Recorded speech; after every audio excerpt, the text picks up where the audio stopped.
Coming to page number 140. There are different type of forces such as magnetic force, gravitational force, which is gravity, upthrust, and frictional force, which is friction. You will learn about these forces and their effects in later sections. Okay, we have now different kind of forces. For example, magnetic force, gravitational force, upthrust force, and frictional force. And when we will learn all these, we will learn in the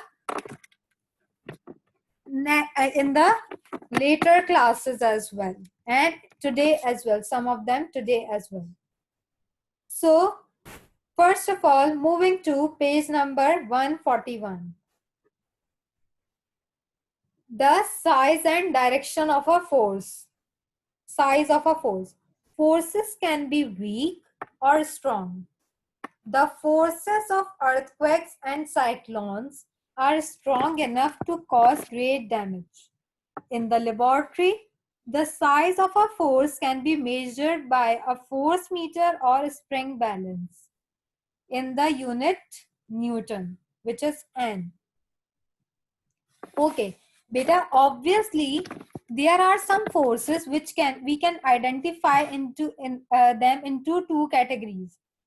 We can say that forces can either be weak as well, or they can be strong. And if we talk about the forces of earthquake and cyclones, so they are very strong as they causes damage to the land. So it means these forces of earthquake and cyclones, they are stronger. And we can measure this force by a force meter. You can see in the picture that we can measure the force through a force meter as well, and by a spring balance. We can call force meter as spring balance as well.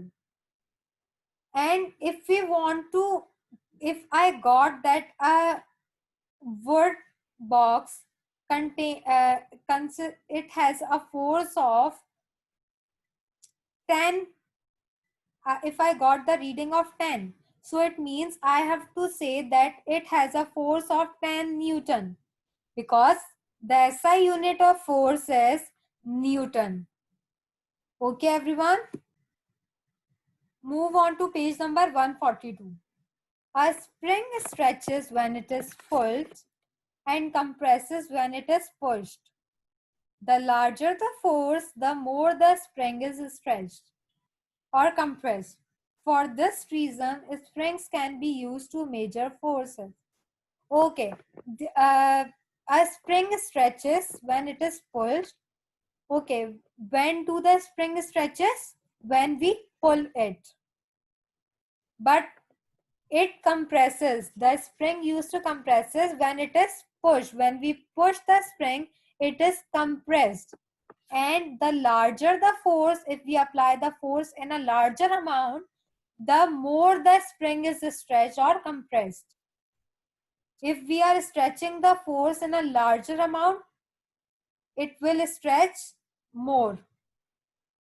And if we compress it with a larger force, it will compress more. And that is the reason springs can be used to measure forces. Moving to page number 143. Direction of a force. Look at the diagram of an aeroplane flying in the air below. This arrow shows 4 different forces acting on the aeroplane. The direction of each force is indicated by a arrowhead, and the size of each force by length of this arrow. From the diagram, we can see that more than one force can act on an object. The lift acts upward in the opposite direction of the weight of the aeroplane, which pulls it downwards.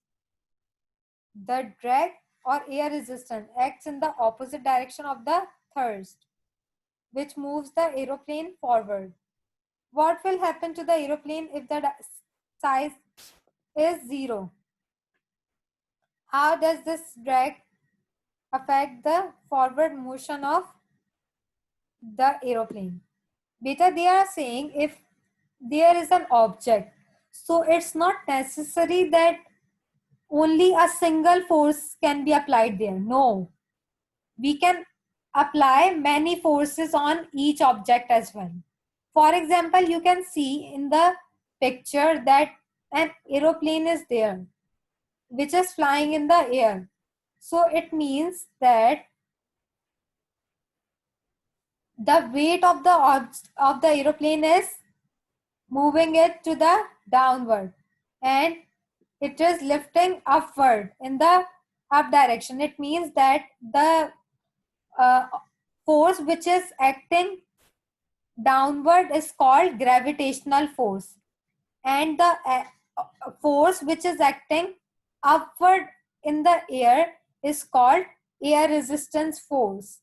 It means these two forces are applied on the aeroplane while flying in the air. And the third force, as you can see that when the aeroplane is flying, in which direction the aeroplane is flying, it is called that the thrust force is applied there, and the aeroplane which is dragging in the opposite direction of thrust, we can call it air resistance as well, the lifting one and the dragging one. Moving to page number 144, magnetic force. Place a magnet near some objects to observe the interactions between magnet and these objects. Observe the following. Which objects are attracted to the magnet? What materials are they made of? Does the magnet have to touch these objects to attract them? Which objects are not attracted to the magnet? What materials are they made of? Magnets can attract, pull objects made of magnetic materials such as iron, steel, nickel, and cobalt. Magnets do not attract non-magnetic materials such as copper, aluminum, plastic, wood, or glass. The force which magnet exists is called magnetic force. A magnet does not need to touch a magnetic material to exert a force on it. We say that a magnetic force can act at a distance. Okay, so what is the magnetic force? Beta, when magnetic force is when a magnet attracts or touches a magnetic material. So we call that force a magnetic force. Obviously, magnet cannot attract all the materials. Magnet only attract those materials which are made of magnet. It cannot attract non-magnetic materials. For example, copper. It cannot attract copper. It cannot attract wood. It cannot attract glass because they are not made of magnet. Yeah, it can attract spoon as it is made of magnet, as it can be attracted through magnet. It can attract key as it is made of metal. Can attract the tin. Coming to page number 145.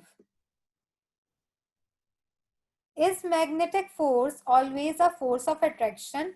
Can it be a push instead of a pull? To find out, get two bar magnets and try to bring them close together with their unlike poles. N pole and S pole. N pole stands for North pole and S stands for South pole. Side by side. Are the magnets attracted to each other? Now switch the poles of the magnet so that the like poles N pole and N pole are, or S pole and S pole are next to each other. Try to bring two magnets together. Are you able to do it? As you have found out that unlike poles of magnet attract each other. The force between two unlike poles magnet is the magnetic force of attraction. Like poles of magnets repel, push away from each other. The force that exists between two like poles of magnets is the magnetic force of repulsion. Beta, if there are two magnets, okay, and it has a north pole and a south pole. So there may be two cases, that if we bring two unlike poles together. For example, we kept the south pole attracted to north pole. So it means that the unlike poles, as it has a south pole at the end and it has the north pole at the end, so they have a different poles. It means that unlike poles will attract the magnet together. So this attraction will be called the magnetic force of attraction. But if we kept it in a different manner, for example, north with the north or south with the south pole, it means that the magnet will not attract each other. The magnet will get away from each other. They will push away from each other. And this force will be called as the magnetic force of repulsion.